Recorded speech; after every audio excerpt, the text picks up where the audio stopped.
Bonsoir à tous, bienvenue sur le plateau Equinox Soir, votre décryptage quotidien de l'actualité de lundi à vendredi 19h-21h, 18h-20h Greenwich Mean Time, dans une correspondance aux délégués régionaux de la santé publique datée du 21 mai 2021 et dont l'objet est stratégie d'accélération de la vaccination contre le Covid-19.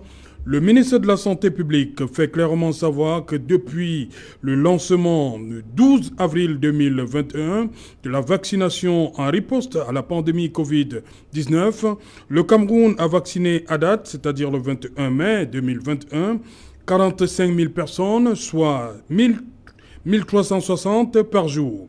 Pour le patron de la santé publique au Cameroun, le gouvernement ambitionne atteindre une moyenne de 5 000 personnes vaccinées par jour en dehors des campagnes de vaccination intensive qui seront organisées de manière occasionnelle.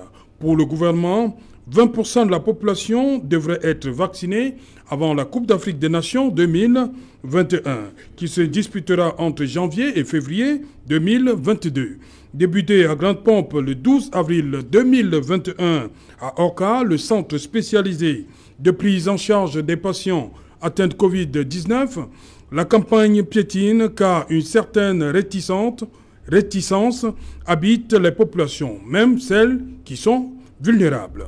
Depuis le 11 avril 2021, le Cameroun dispose d'une importante dose de vaccins anti-Covid, Sinopharm et AstraZeneca.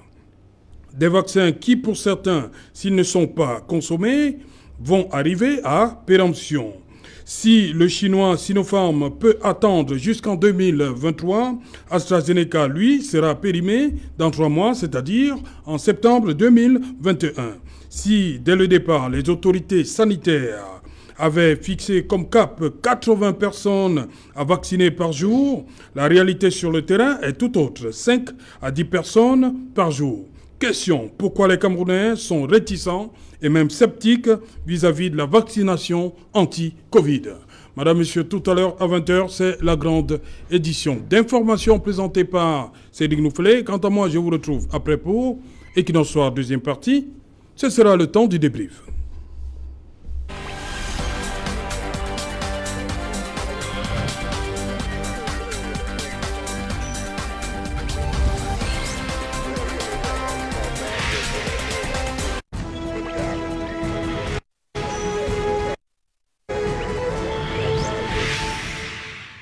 Vaccination contre le Covid-19, où en est-on?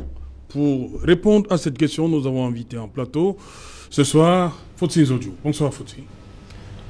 Bonsoir Serge Alain, bonsoir à mes co-panélistes, Dr Edouard, que je retrouve sur le plateau, à Charles Lisan, qui a disparu, du moins lors de mes invitations, depuis un bonsoir spécial à tous les prisonniers politiques qui sont dans les différentes prisons du pays et que nous espérons qu'ils seront libérés, parce que la libération est jusqu'à présent appelée par le mouvement pour la renaissance du Cameroun. Bonsoir à Olivier Bibounissa, au professeur Alain Fouguet, à Salomon Béas et à tous ceux qui sont injustement incarcérés juste pour avoir marché. Bon courage à eux.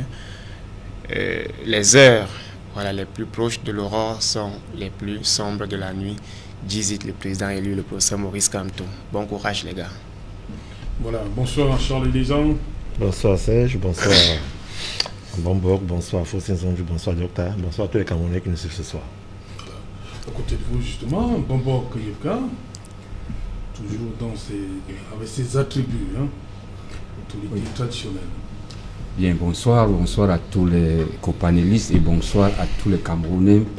Mais je suis très fâché ces jours-ci parce que vous savez, il y a un professeur qui a dit sur votre plateau qu'il y aurait un coup d'état scientifique qui est en préparation. Mais j'ai envie de croire, parce que quand un professeur dit quelque chose, il ne faut pas prendre ça à la légère. Alors, pourquoi je le dis? Parce qu'il y a 3 semaines, jour pour jour, j'ai été interpellé à l'entrée de Yaoundé par la douane camerounaise. Alors, pourquoi il m'interpelle? Parce que je suis dans un véhicule et ils font leur travail, ils me disent que c'est une mission de la présidente de la République qui doivent contrôler tous les véhicules dans ce pays. Alors je donne naturellement ma carte grise et ils m'informent que ma voiture n'a pas été dédouanée. Je leur dis que ça, c'est pas possible, parce que c'est une voiture qui a été achetée à la Kami Toyota. Ils me disent que la Kami Toyota, c'est pas parce que je dis Kami Toyota que c'est sûr que la Kami Toyota a dédouané cette voiture. Ils ont arrêté mon véhicule. Moi, j'ai saisi la Kami Toyota qui a ressorti les évidences que cette voiture a bel et bien été dédouanée. Alors, maintenant, pourquoi il dérange des Camerounais? Parce que si une voiture a été dédouanée et qu'elle n'a pas été prise dans le logiciel, parce que c'est qu'on m'a fait comprendre à la Kami Toyota, et que la douane a fait plusieurs migrations de logiciels et n'a pas su, ça je pèse des mots, n'a pas su faire de la migration des données. Alors en ce moment-là, qui doit souffrir? C'est l'utilisateur final, c'est le bureau du transport ou bien c'est la douane. C'est pour cette raison que je dis qui prépare ce genre d'emmerdement aux Camerounais. Ça, c'est l'interrogation. Donc, je suis vraiment fâché ces jours-ci par rapport à cette situation-là. Et je ne suis pas le seul Camerounais. Heureusement que je suis peut-être un peu privilégié, que Kami Toyota a pris mon dossier en main. Ils m'ont donné des références de dédouanement de ces véhicules. Est-ce que tous les Camerounais auront le même privilège? Ça, c'est une interrogation. Il se trouve où actuellement votre véhicule? Je l'ai récupéré. Quand j'ai eu toutes les références de la Kami, ils m'ont remis mon véhicule. Ils ont retenu votre véhicule ce jour-là? Oui, ils ont retenu mon véhicule parce qu'il fallait apporter des preuves que ce véhicule a été dédouané. Ils me disent qu'il y a des véhicules mal dédouanés, il y a des véhicules qui sont dédouanés PRC, c'est-à-dire par les agents de la présidence de la République, parce qu'eux, ils dédouanent pour rien. Et il y a des véhicules pas du tout dédouanés. À qui la faute? Les agents de la douane doivent faire le travail. Et quand vous finissez de dédouaner votre véhicule, vous allez au bureau de transport avec les évidences de dédouanement. On vous donne la carte grise. Mais qui ne fait pas son travail en ce moment-là? Il ne faut pas qu'on fasse souffrir des Camerounais. Okay.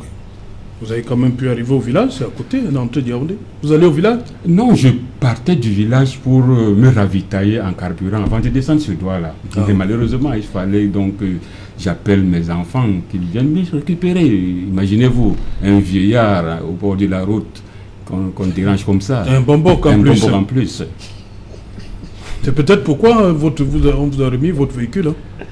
Ah, peut-être, je dis que je suis privilégié, mais les autres Camerounais ne sont pas comme moi. C'est pour ça que j'interpelle, que si c'est le président qui a donné cet ordre-là, vraiment qu'on arrête et qu'on regarde ailleurs, parce que ce n'est pas là qu'il faut regarder. Oui. Ce n'est pas l'utilisateur final qui doit en souffrir.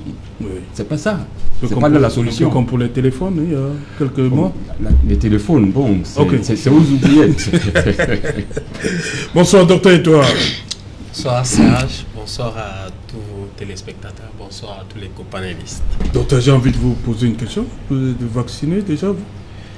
Alors, je ne suis pas... On a parlé de personnel de santé, hein? Oui, bien sûr. Vous faisiez partie des...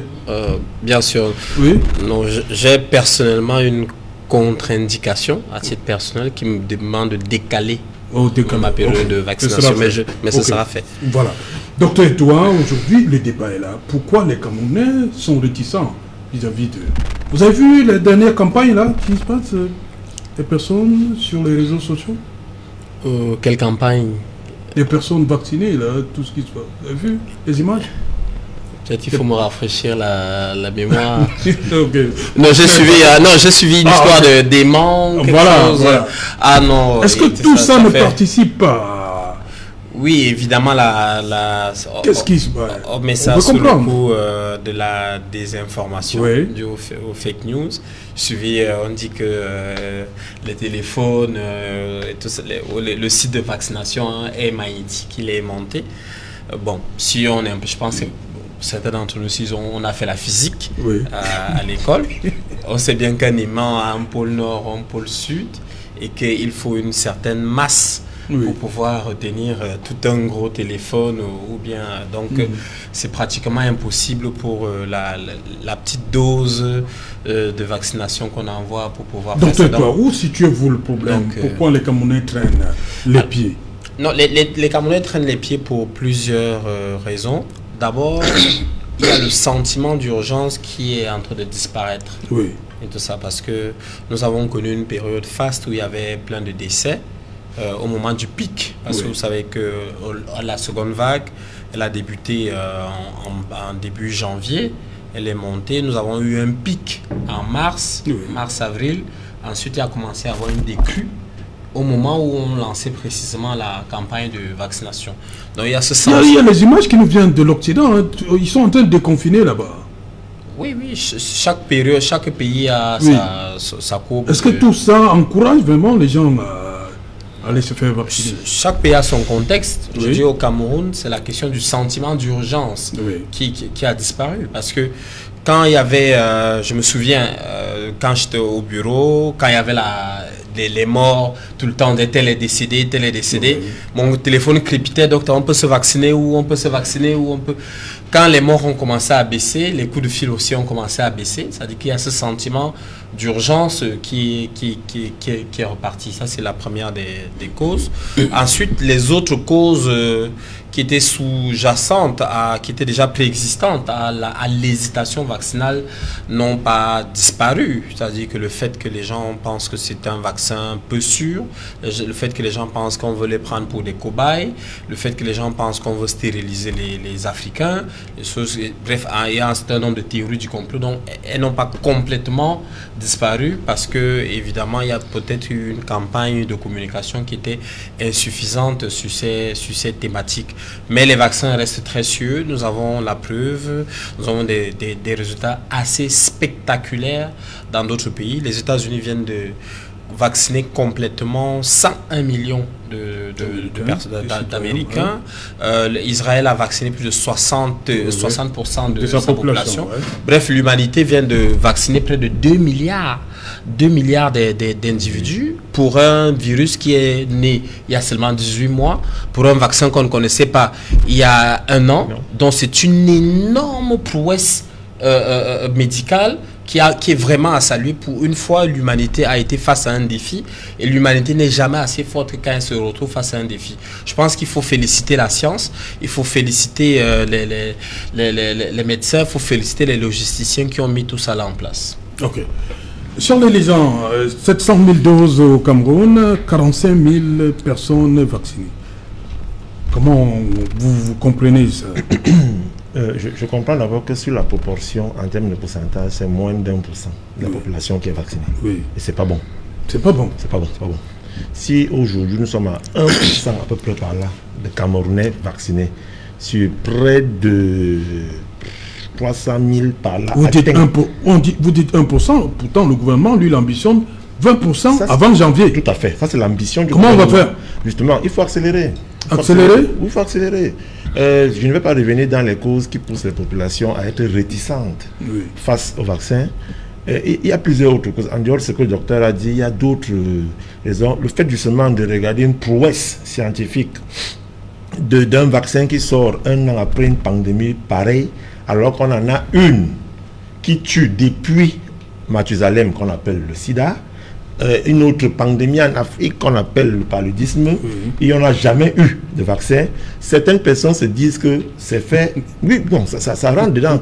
Et certaines personnes se disent que c'est fait exprès, surtout dans la guerre des grosses firmes pharmaceutiques. Ça, c'est de l'autre côté, vous avez le nombre impressionnant de vaccins qui sont dans le circuit d'homologation au niveau de l'OMS. Pour un virus, c'est trop de vaccins. 3, d'après les rigueurs scientifiques, il y a un échantillon de personnes inoculées par le vaccin pour voir s'il est efficace. Le nombre de tests, c'est-à-dire le nombre de personnes prises entre parenthèses comme cobaye pour le test, n'est pas assez représentatif pour que donc, tout ça fait en sorte que quand vous ajoutez aussi les grands noms de la pharmacie mondiale qui estiment qu'il y a en dehors de ça la guerre des grands groupes pharmaceutiques dans une politique internationale avec certains États, ça pousse donc l'habitant lambda dans un coin isolé à se dire que je préfère moi mon Fimbrangas, je préfère mon Goulbetara, je préfère mon Nokouk, je préfère la pharmacopée traditionnelle. C'est aussi des chiffres qu'on n'a pas, mais qui, mis ensemble avec les chiffres de la, disons, de la santé publique, peuvent augmenter les chiffres. Ça, c'est un côté. Maintenant, il y a un gap à suivre. Ailleurs, certains pays sont allés jusqu'à imposer la carte de vaccination pour certains services publics. Il y en a qui estiment que si vous voulez prendre un bus, le TGV, le train, l'avion, vous devez présenter votre carte de vaccination. Et c'est même la carte d'identité. Vous voyez à quel niveau ils sont. Donc c'est une manière subtile de pousser les populations à aller se vacciner. Nous qui aimons le foot, on a vu comment certaines équipes, lors de la Champions League, n'ont pas joué chez elles, au vu des contraintes sanitaires, et aller jouer sur terrain neutre, parce que là-bas, c'est possible que les matchs se jouent avec l'affluence des publics qui arrivaient sur le terrain. Donc, les Camerounais sont donc dans cette situation où, d'un côté, on a un sentiment de rejet de ceux qui dirigent, entre guillemets. Vous avez au milieu ceux qui sont censés porter la parole, qui eux aussi jouent le jeu du mouvement populaire en disant que ces vaccins sont dangereux. De l'autre côté, vous avez maintenant ceux qui suivent l'actualité et qui la voient dubitative à travers ce qui se passe. Mais ce qu'il faut dire, c'est qu'il faut se vacciner. Il faut se vacciner parce que actuellement, c'est la seule route pour que nous soyons tous au-delà d'être, pour qu'on soit soignés. Maintenant, je termine par les vaccins en eux-mêmes, Serge Alain.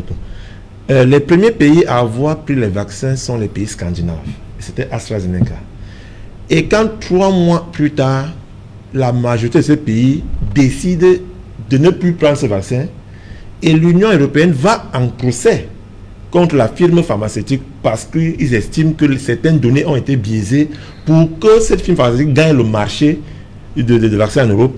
Ça pose aussi d'autres problèmes que le Camerounais qui voit le même vaccin AstraZeneca qui arrive chez lui se pose des questions. C'est-à-dire, le gars se dit, mais tiens, les Blancs ont créé leurs choses. Voilà comment le gars réagit. Les Blancs ont créé leurs choses. Mais on n'a pas que AstraZeneca au Cameroun. Je parle de lui. C'est le premier qui est arrivé. Il y a aussi Sinopharm qui n'est pas déjà pour parler les Chinois. Si AstraZeneca ne rassure pas, il peut aller. Il peut aller c'est les Chinois, Sinopharm. C'est les Chinois quand les autres de AstraZeneca disent que les Chinois, c'est le Chinois.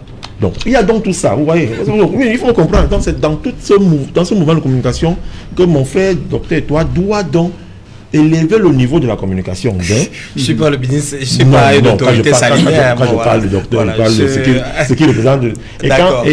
Et même au niveau de la com, ça doit se passer ainsi. Donc, moi, j'estime que le gouvernement doit aller un pas dessus, à travers une manière subtile, c'est-à-dire le milieu, c'est-à-dire la médiane, de trouver comment subtilement il peut pousser les Camerounais à se faire vacciner pour atteindre, que ça ne soit pas de manière contraignante, sans oublier le sacro-saint principe du fait que ce n'est pas obligatoire. Mais il faut une manière subtile pour que les gars se vaccinent. Voilà, on va revenir sur le caractère obligatoire parce qu'on ne comprend pas. On dit que ce n'est pas obligatoire, mais on dit que le personnel de santé doit se vacciner. Docteur Etoa va nous dire. Faut-il audio sur cet aspect? Est-ce que les Camerounais ont suffisamment été informés de l'importance, sur l'importance de ce vaccin? Parce que beaucoup ne se sentent pas rassurés. Vous savez, le véritable problème de l'homme africain, c'est le fonctionnalisme lié au suivisme. Moi, je l'ai dit officiellement, je ne suis pas pro-vaccin. Ça, on doit me le conseiller. Je ne suis pas pro-vaccin. Parce que je suis de ceux qui pensent que lorsqu'il y a une situation qui englobe le monde, chaque peuple, je parle bien de chaque peuple, doit s'asseoir et définir ses propres stratégies au lieu d'adopter les stratégies qu'on propose comme des solutions humanitaires avec toutes les guerres économiques, toutes les guerres géostratégiques qui se jouent à l'intérieur. Le cas du Cameroun est le cas de beaucoup de pays d'Afrique et même de beaucoup de pays du monde. Mais pourquoi ça arrive? Ça arrive parce que moi, quand je regarde comment fonctionne la santé de manière globale en Afrique, je me rends compte qu'à chaque fois qu'on vient nous apporter des solutions, lorsqu'il y a des pandémies ou des maladies qui causent de graves ravages, on nous apporte toutes des solutions de manière cosmétique et accessoire. Je prends le cas du paludisme pour dire qu'on nous donne des moustiquaires imprégnés longue durée et le paludisme devient la première cause de mortalité dans notre pays, ce qui semble ne pas inquiéter peut-être d'autres nations du monde qui nous aiment assez et nous font donc des vaccins. Quand je prends le cas du VIH, Et on a comme l'impression que le coronavirus a détruit l'existence du VIH. Le VIH semble plus exister dans la mesure où le débat autour est totalement inexistant aujourd'hui. Pourtant, hier, le VIH était devenu une véritable source de blanchiment d'argent et de distribution des fonds, tout comme le Covid-19. Alors, quand on revient au Covid, et on se pose la question de savoir pourquoi le peuple n'adhère pas. Mais est-ce que nos autorités ont besoin que la population se vaccine? Puisque là, je ne pense pas que ceux qui nous dirigent ont besoin de voir la population se vacciner. Parce qu'au-delà du fait qu'on dise que oui, les gens doivent se vacciner, qu'on encourage, il serait peut-être, il serait une mauvaise foi de dire aux gens de se vacciner sans toutefois être soi-même vacciné. Alors quand Docteur Etoile n'est pas vacciné, Charles Lisan peut-être n'est pas vacciné, et qui disent tous les deux sur le plateau que la population doit normalement se vacciner. Non, il a dit qu'il n'est pas encore. Oui, encore bon. Quand ils ne sont pas encore vaccinés, je dis que moi, si je ne suis pas encore vacciné, je ne pense pas avoir la légitimité pour demander aux gens de se vacciner. Même s'il n'est pas obligatoire, voilà. Je dois dire le pourquoi moi je ne me vaccine pas. Et si je ne me vaccine pas, c'est parce que j'ai une raison. Alors si je décide de ne pas me vacciner, comment je dois pouvoir convaincre les gens que le vaccin est l'unique chemin pour sortir de la pandémie, dans la mesure où je deviens l'entrave à ce chemin-là en refusant de me vacciner? Il y a ce discours biaisé là, et c'est ce discours biaisé là. Mais vous ne pouvez pas dire ça, puisque tout un gouvernement a été vacciné devant caméra. Oui. Du Premier ministre à tous les ministres. Vous ne pouvez pas, prendre des cas et tout ça. Vous ne pouvez pas. Lorsque vous allez finir de le dire. Non, mais vous ne pouvez pas. Vous avez eu des exemplarités. Je me trompe ou pas? Docteur Etoile, vous voulez que je vous dise que si vous voulez que je vous dise que dans la rumeur on se dit que ces vaccins étaient des simulations. Et vous êtes un responsable. Vous ne pouvez pas véhiculer des rumeurs.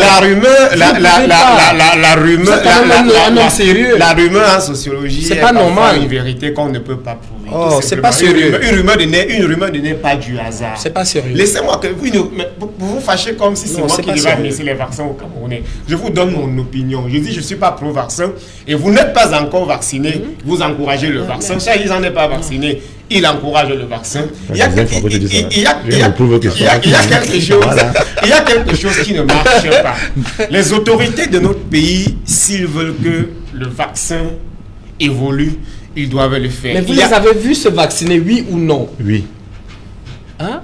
Vous ne pouvez pas venir faire... Docteur Etoile, moi, vous les avez vus? Moi, je pense que vous êtes médecin et votre rôle est de défendre la vérité. Vous biaisez la vérité. De défendre les non, mais vous biaisez la vérité. Vous biaisez la réalité. Vous êtes médecin. C'est pas sérieux. Je ne sais pas si vous représentez le Serge Alain, vraiment, c'est pas sérieux ce qu'il fait. Merci. Non, mais vous n'allez pas enlever. Lui, il sème les désordres comme d'habitude. Non. Vous ne représentez pas le gouvernement. Vous n'êtes pas vacciné, vous encouragez. Je ne représente pas le gouvernement. Moi, je dis merci. Bon, il y en a qui, dans ce débat, comme quelqu'un l'a dit précédemment, préfère la recette de grammaire, comme on l'a appelée.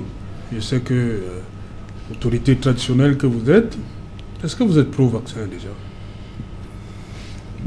Alors, pro-vaccin, ça dépend de là où on se trouve. Parce que nous, traditionnellement, il y a des vaccins traditionnels. Oui. Donc, des vaccins traditionnels? Oui. Vous savez, chez nous, quand il y avait à l'époque des pandémies, et les bambons comme moi se retrouvaient et décidaient que cette pandémie ne va pas arriver dans telle région. Et on faisait certains rituels, c'est ça le vaccin, si on doit appeler ça en français, pour arrêter... Se prémunir. Oui, c'est ça. Mais si on revient donc au vaccin du Covid-19, moi je dis, comme Faustine l'a dit, hein, il ne faut pas imiter ce que les autres font. Si vous vous souvenez très bien, je crois que c'était en mars 2020, quand cette maladie a commencé en Europe, ils ont dit que dès que ça arrive en Afrique, tout le monde va mourir.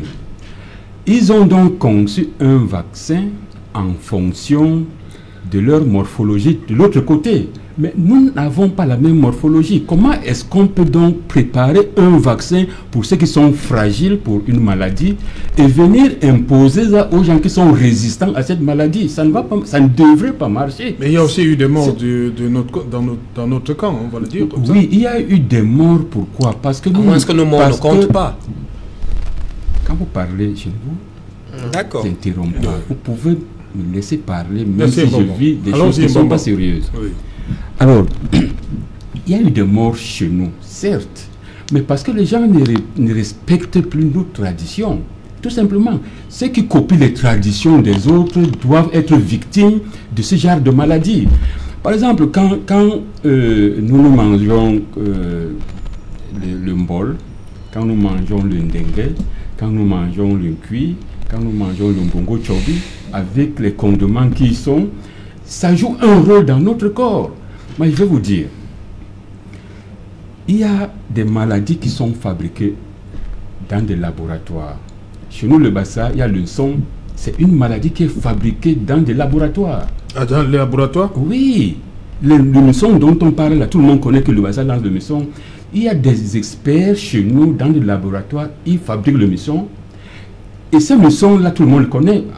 Enfin, on entend parler de ça. Mais il y a une façon de se vacciner contre ça. Oui. Il suffit de faire, bon, ça, on ne dit pas ça en français, il suffit de faire le mingue.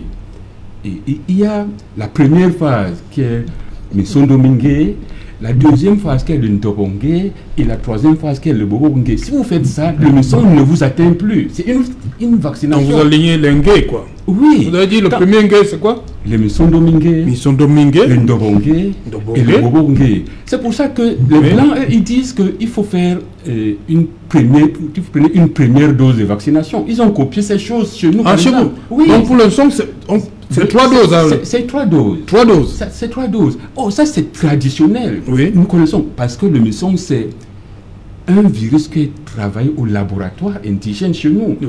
Je n'ai pas envie de dire que le Covid a été créé au laboratoire. Mais c'est tout comme. Le muson, c'est quoi? C'est un poison qui attaque l'organisme. Oui. La douleur que vous ressentez souvent, en réalité, c'est quoi? C'est un corps étranger qui arrive dans votre corps et les anticorps viennent bagarrer pour chasser ce corps étranger. Oui. Et il faut donc maintenant administrer un produit qui va détruire ce corps étranger. Mais c'est quand ce corps étranger domine vos anticorps, c'est là que vous mourrez. C'est exactement le même comportement. Alors, ce que moi j'ai envie de dire, si nous connaissons cette science traditionnelle que nous avons, si on avait demandé le miracle, donnez-nous ça, on essaie de faire une analyse par rapport à celui qui a le Covid et celui qui a eu le mingue. Quel est le comportement? Mais on pouvait donc analyser de ce côté-là, comprendre qu'il y a une vaccination traditionnelle qui va avec nous, qui peut permettre à tous les Camerounais de passer par là et d'être immunisés. Mais pourquoi ne pas réfléchir comme ça? Parce que le rapport de force voudrait que, comme c'est les Occidentaux qui nous donnent de l'argent, il faudrait qu'on s'aligne sur leur politique, parce que nous sommes des mendiants. Et pourtant, nous avons nos solutions traditionnelles qui marchent et qui peuvent marcher. Voilà. Faut-il toujours vous terminer dans votre propos? Merci, Serge-Alain. J'espère cette fois-ci que docteur et toi sera plus discipliné. Vous mangez encore votre temps. Je disais que la population, alors, ne se retrouve pas dans la communication qu'il y a autour de la vaccination. À l'arrivée des vaccins, on a d'abord contesté le choix qui nous avait peut-être été imposé et le gouvernement a vu la contestation et a fait c'est un don. Bon, moi, nous sommes des mendiants, quand il n'y a pas de choix imposé. Le mendiant, quand il pense même avoir eu le choix, en réalité, il n'a pas de choix parce que sa condition de mendiant, la faim dans son ventre l'oblige à accepter n'importe quoi. Donc, on a pris un second vaccin et on nous laisse le choix de prendre entre AstraZeneca et le vaccin chinois qui en lui-même est contesté à l'Occident, tandis qu'AstraZeneca aussi est contesté ailleurs. Alors la population se pose la question: est-ce que nous avons besoin de ces vaccins pour sortir du coronavirus? Ça, c'est la première question. La deuxième question est celle de savoir si tout le gouvernement a été vacciné. Nous avons vu à la télévision. est-ce que l'opinion publique croit à la sincérité de ce vaccin? Je ne doute pas que le gouvernement a été vacciné, mais est-ce que l'opinion publique croit à la sincérité de ces vaccins? La réponse est non, parce qu'il faut juste aller questionner dans la rue. Quand tu dis à quelqu'un, gars, tu penses quoi du vaccin? Le ministre s'est vacciné. Il dit qu'à on se connaît déjà. Il y a un problème de fond. Ce n'est pas seulement au niveau des vaccins. Même si cette pandémie est arrivée à vouloir déraciner tous les Camerounais, le fait que nous ayons plusieurs fois commis des fautes graves, et le fait que nous avons plusieurs fois trompé les Camerounais amène la population à surfer et à croire plutôt à la rumeur qu'à la démarche gouvernementale. Mais je suis de ceux qui pensent que le vaccin n'était pas la solution à prendre, parce qu'au début du coronavirus, il y a eu plusieurs propositions de thérapie qui avaient été proposées, parmi lesquelles la solution traditionnelle proposée par Monseigneur Cléda, que je suis venu avec 2 doses que j'ai laissé dans mon véhicule, parce que j'ai pris pour remettre à un de mes papas qui était atteint du Covid. Et aujourd'hui où je parle, il est guéri pour avoir consommé seulement une seule dose. Je le dis en public parce que j'ai ces doses. Moi, j'ai aussi vu le produit. C'est bien fait, c'est bien emballé. Ça peut même s'exporter. Mais comme nous sommes des mendiants, nous mendions la paix, nous mendions les financements du FMI. Et là, votre parent, il est déjà malade.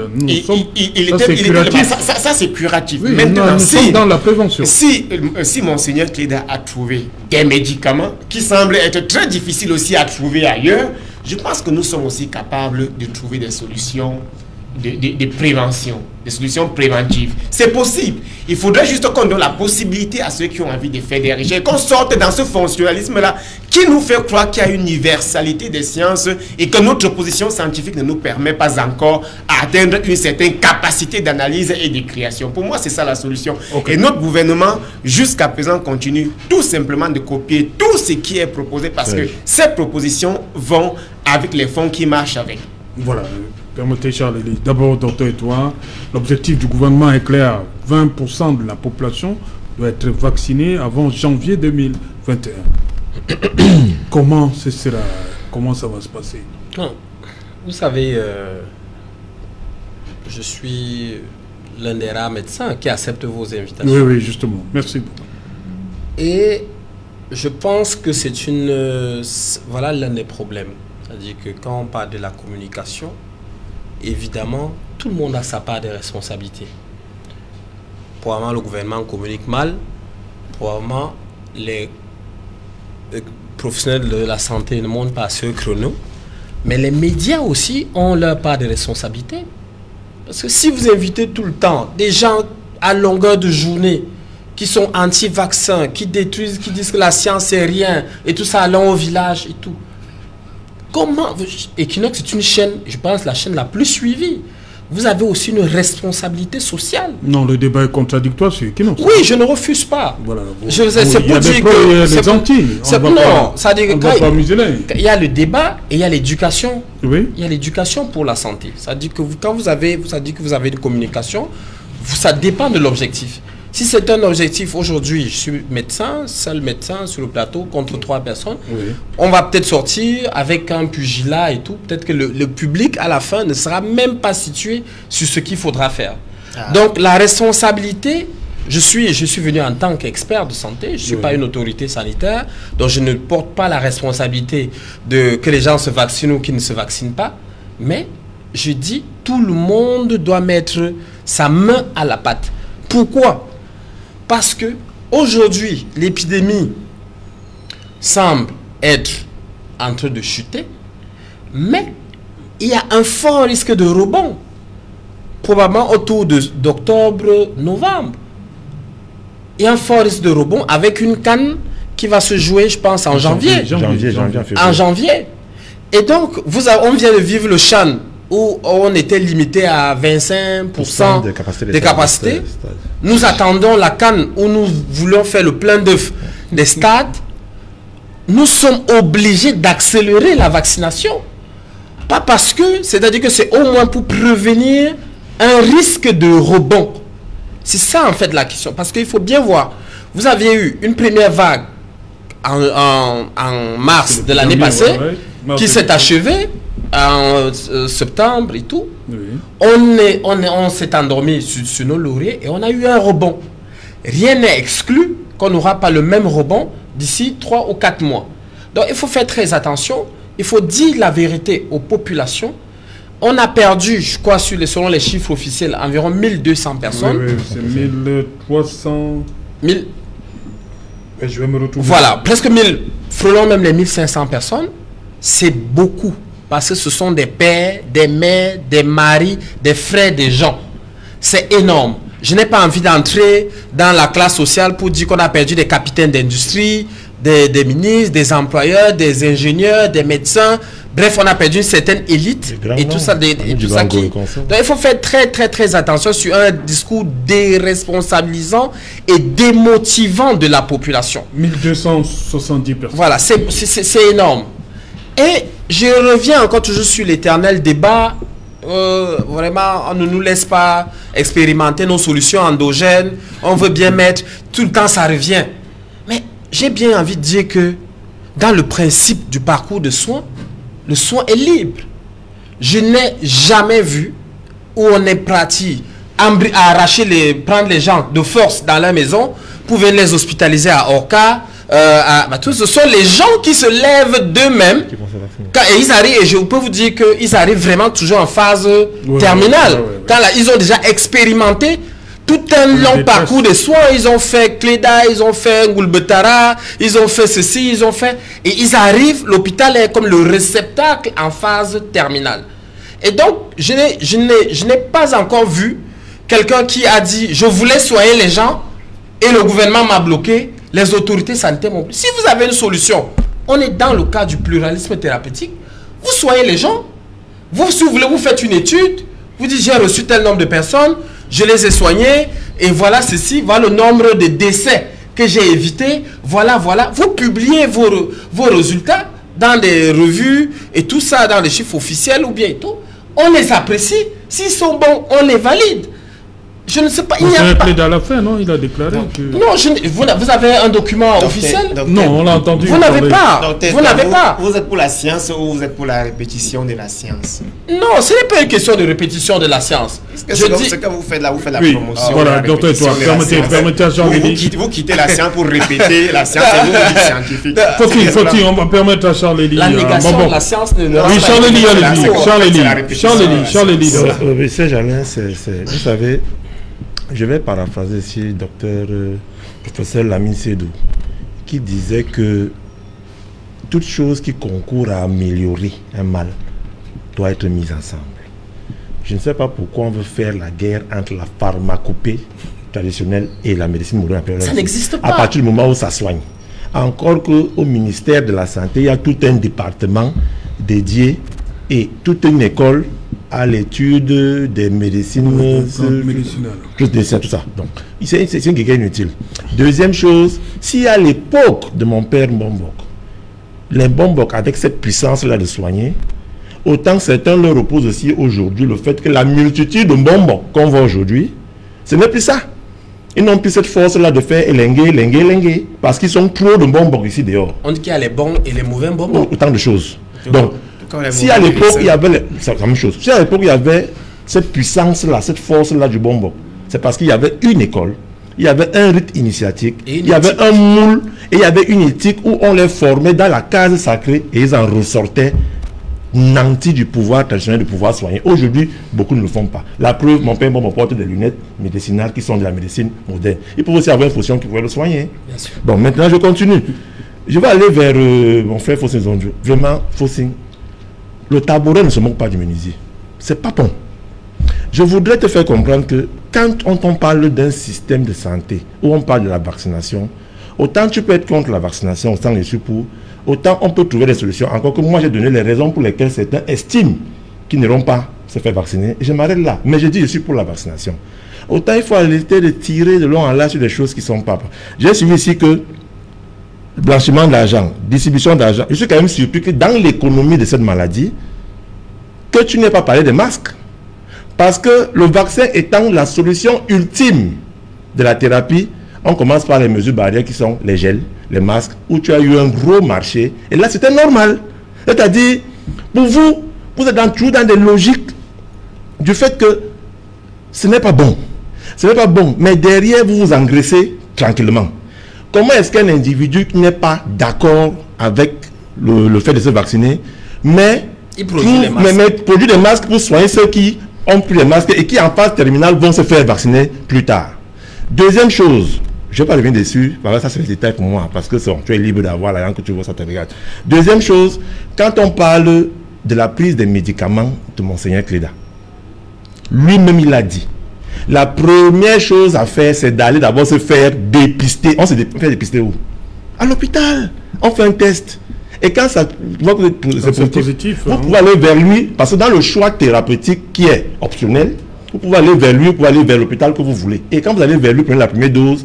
Et ce qui fait ensuite qu'on sache que vous avez guéri, pas parce que vous commencez à courir ou à sauter. Vous repartez à l'hôpital, refaire un autre test qui prouve que vous avez guéri. Donc il y a donc une cohésion, une complémentarité entre la médecine traditionnelle. Ne les opposons pas. Ne les opposons pas. C'est ce discours qui n'est pas bon. Ne les opposons pas, avançons et soyons nous-mêmes les exemples de ce que nous voulons montrer. Je suis pour la vaccination, et je dis, je tire sur ceux qui sont chargés de la politique sanitaire dans le sens de la communication qui n'est pas assez poussée. Il est inadmissible qu'on ait le même médecin. Merci.